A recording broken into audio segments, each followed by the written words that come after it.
नमस्कार साथियों, नीलकंठ एजुकेशन के इस प्लेटफॉर्म पे आप सभी का स्वागत है। और मैं आपके लिए लेके आया हूं बीपीएससी शिक्षक भर्ती परीक्षा फेज 2 के लिए कक्षा 11 और 12 के शिक्षक जो भर्ती है उसकी अर्हता, उसके लिए जो हमें एलिजिबिलिटी चाहिए उसके ऊपर हम बात करेंगे। यानी उच्च माध्यमिक विद्यालय शिक्षक के लिए क्या क्या अर्हताएं हैं, कौन कौन से हमारे पास सी टैट या फिर जो टैट है शिक्षक पात्रता परीक्षा है वो किसकी आवश्यकता होगी, स्नातक या स्नातकोत्तर में कितनी आवश्यकता है, इन सब चीजों के ऊपर हम बात करेंगे। कितने की हमें परसेंटेज में छूट मिल रखी है सी टैट में, इस सब के ऊपर हम बात करते हैं। तो चलिए इस सेशन को शुरू करते हैं।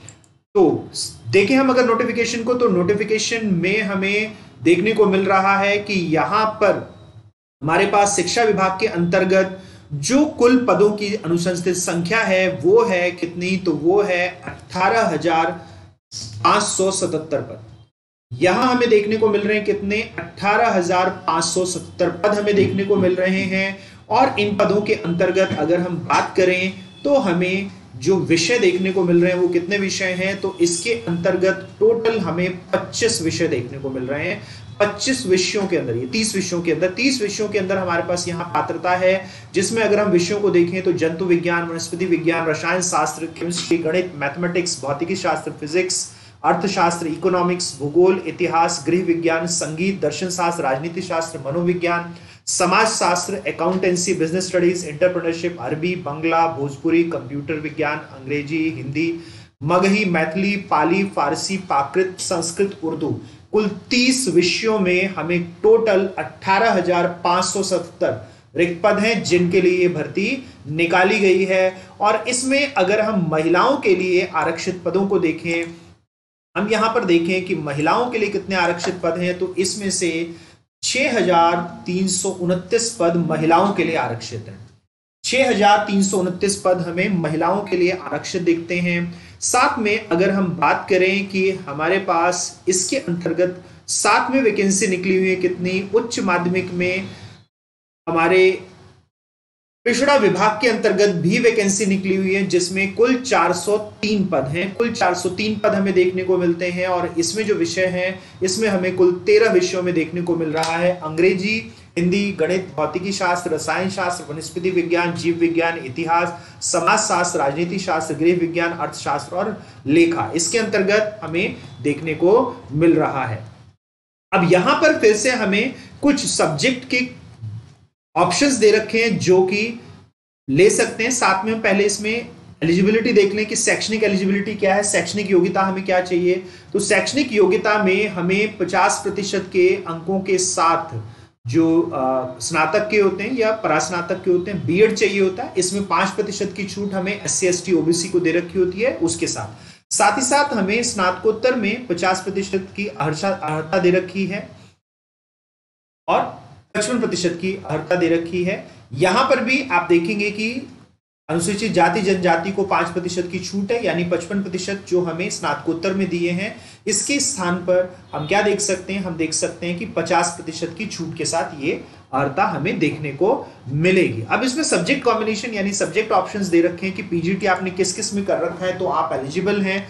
तो फिजिक्स में जो हमें दे रखा है उसमें फिजिक्स से पीजीटी, आप इलेक्ट्रॉनिक्स से पीजीटी है, अप्लाइड फिजिक्स से और न्यूक्लियर फिजिक्स से, ये सब एलिजिबल हैं। इन सब में अगर आपने पोस्ट ग्रेजुएट स्नातकोत्तर कर रखा है तो आप एलिजिबल हैं।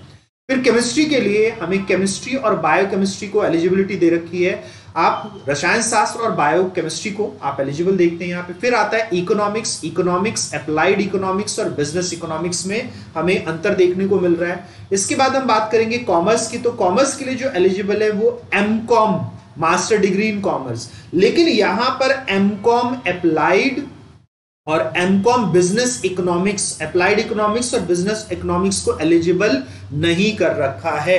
ये ध्यान रखिएगा, एमकॉम अगर अपने अप्लाइड इकोनॉमिक्स में किया है या बिजनेस इकोनॉमिक्स में किया है तो आप कॉमर्स, पीजीटी कॉमर्स के लिए एलिजिबल नहीं है। उच्च माध्यमिक कक्षा 11 से 2 के विद्यालय अध्यापक के लिए आप एलिजिबल नहीं है। वहीं पर बॉटनी जूलॉजी के लिए आप botany, zoology, life science, bio science, genetics, microbiology, biotechnology,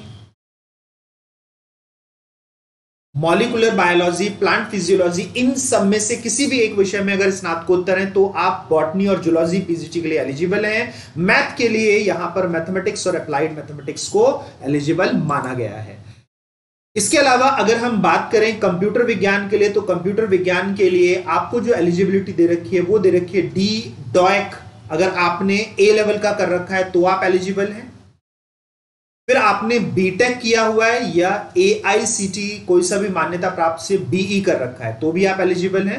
bachelor of engineering है या बैचलर ऑफ टेक्नोलॉजी है तो भी आप एलिजिबल हैं। साथ ही साथ अगर आपने कंप्यूटर पोस्ट ग्रेजुएट डिप्लोमा कर रखा है, पीजी डिप्लोमा कर रखा है, बीई बीटेक किसी और स्ट्रीम के साथ अगर आपने पीजी डिप्लोमा कर रखा है तो भी आप एलिजिबल रहेंगे। साथ ही अगर आपने एमसीए कर रखा है तो भी आप एलिजिबल हैं। आपने बीसीए कर रखा है और किसी और विषय में आप स्नातकोत्तर हैं, पोस्ट ग्रेजुएट हैं तो भी आप एलिजिबल हैं। कंप्यूटर साइंस में अगर आपने पोस्ट ग्रेजुएट डिप्लोमा कर रखा है और किसी विषय में आप पीजी हैं, स्नातकोत्तर हैं तो भी आप एलिजिबल हैं। डॉएक लेवल बी कर रखा है और साथ में आप किसी विषय में स्नातकोत्तर हैं तो भी आप एलिजिबल यहां पर हैं। साथ ही डॉएक सी लेवल कर रखा है और स्नातक की उपाधि है आप तो भी आप एलिजिबल यहां पे रहेंगे। एमसीए आपने 3 वर्ष का कोर्स कर रखा है तो भी आप यहां पर एलिजिबल रहेंगे। यहां पर ध्यान रखिएगा कि जो कंप्यूटर विज्ञान विषय है उसमें बीएड की योग्यता अनिवार्य नहीं है। आप अगर बीएड नहीं भी हैं तो भी आप एलिजिबल हैं कंप्यूटर साइंस पीजीटी के लिए। फिर हम अगर देखें संगीत विषय में, तो संगीत विषय में हमें एलिजिबिलिटी देखने को मिल रही है। संगीत विषय के लिए आपको स्नातकोत्तर चाहिए संगीत शिक्षा में।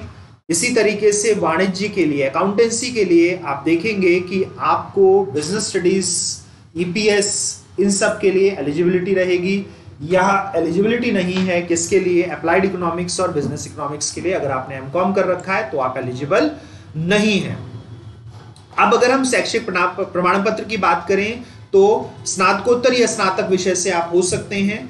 अगर आप देखें अन्य विषयों के लिए, तो अन्य विषयों के लिए आप उस विषय में, क्योंकि इनके अलावा जो विषय भाषा विषय हमें देखने को मिले, तो उन भाषा विषयों में आप उस भाषा में पीजी होने चाहिए, स्नातकोत्तर होनी चाहिए, तब आप पीजीटी के लिए एलिजिबिलिटी रखेंगे अगर आप उस विषय में हैं। फिर अगर इसके अंतर्गत हम बात करें कि आपको टैट किस लेवल का चाहिए, यहां पे अगर हम बात करें कि आपको टैट किस लेवल का चाहिए, तो यहां टैट के लिए अगर हम देखें तो टैट के लिए जो हमें एलिजिबिलिटी देखने को मिलती है उच्च प्राथमिक स्तर पर अगर हम बात करें, यानी कक्षा 11 और 12 के पीजीटी के लिए अगर हम बात करें, उच्च माध्यमिक स्तर के शिक्षक के लिए हम बात करें, तो आपका एस्टैट पेपर सेकंड उत्तीर्ण होना चाहिए।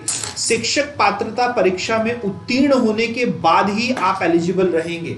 अगर आप एलिजिबिलिटी टेस्ट में उत्तीर्ण नहीं हैं तो आपकी ये पात्रता नहीं मानी जाएगी। तो इसीलिए आपको इस विषय में उत्तीर्ण होना आवश्यक रहेगा कि आप एस्टैट पेपर सेकंड में एलिजिबल होने चाहिए, तभी जब आप उसमें पास होंगे।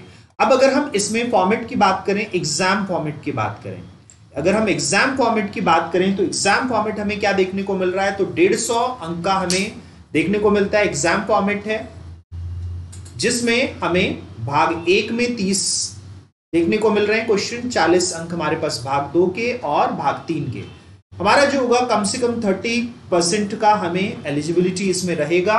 तो भाग 1 केवल एलिजिबिलिटी है जिसमें भाषा के प्रश्न आएंगे। भाषा आपको हिंदी और अंग्रेजी में से चुननी होगी, जिसमें कम से कम 30% अंक आपको लाने पड़ेंगे। 100 अंक का प्रश्न होगा जिसमें से 30 अंक लाने, तो भाग 1 30 का देखते हैं हम। फिर हम अगर बात करें तो नेक्स्ट भाग 2 और भाग 3, और भाग 2 और भाग 3 ही आपके मेरिट के लिए चुने जाएंगे। मेरिट जो बनेगी वो भाग 3, भाग 1 केवल क्वालिफाई कर लिया तभी आपका भाग 2 और भाग 3 चेक होगा। अगर हम भाग 2 में बात करें तो भाग 2 हमारे पास सामान्य अध्ययन पत्र है, जिसमें आपके प्रश्न होंगे प्राथमिक गणित पे, सामान्य जागरूकता पे, सामान्य विज्ञान पे, भारतीय राष्ट्रीय आंदोलन पे और भूगोल पे, जहां पे आपका ये प्रश्न होगा। वहीं पर अगर हम भाग 3 की बात करें तो भाग 3 जो आपको देखने को मिलेगा, भाग 3 आपका विषय का पत्र होगा, जिसकी जो हमारे पास जो हमें देखने को मिलेगी डिफिकल्टी लेवल जो उसकी कठिनाई स्तर होगी वो होगी कक्षा 11 और 12 के अनुसार। आपकी यहां पर हमें देखने को मिलेगी कक्षा 11 और 12 के अनुसार अपने विषय में, आपको जिस विषय से भी आप दे रहे होंगे। और यहां पर ध्यान रखिएगा कि पूरा का पूरा प्रश्न पत्र एनसीईआरटी में से आता है। आगे क्वालिफाइंग है, बाकी नेगेटिव मार्किंग, ऋणात्मक अंक नहीं है, कोई नेगेटिव मार्किंग नहीं है। तो ये एक सुनहरा मौका है, आप अपने ज्यादा से ज्यादा एमसीक्यू करें और आप यहां पर आराम से गेस वर्क भी कर सकते हैं। किसी भी हालत में पुनर्मूल्यांकन नहीं किया जाएगा, पुनर्मूल्यांकन का प्रावधान नहीं है। साथ ही साथ आप इसमें देखेंगे कि साक्षात्कार भी नहीं है, यानी जो आपकी मेरिट बनेगी उसी के ऊपर आपका सिलेक्शन है। तो केवल आपकी मेहनत जो कि आप एमसीक्यू के लिए करें और उसके आधार पर ये आप नौकरी आराम से प्राप्त कर सकते हैं। तो साथियों, मैं उम्मीद करता हूं कि ये सारी इंफॉर्मेशन आपको बहुत सही से समझ में आई होगी, आपको हेल्प करेगी अपने चुनाव में, और जितनी भी तरह की आपकी कॉन्फ्लिक्ट्स होंगे, दुविधाएं होंगी, वो सारी इसमें दूर होगी। ऐसी इंफॉर्मेटिव वीडियो लेके मैं आपके सामने प्रस्तुत होता रहूंगा। अगर आपको ये वीडियो पसंद आई है तो इस वीडियो को लाइक करें। अगर आपने अभी तक चैनल को सब्सक्राइब नहीं किया और इस तरह की और वीडियोस देखना चाहते हैं ताकि आपको नोटिफिकेशन आता रहे, तो चैनल को सब्सक्राइब भी करें। फिर मिलेंगे साथियों, सभी साथियों का धन्यवाद, नमस्कार, फिर मिलते हैं साथियों।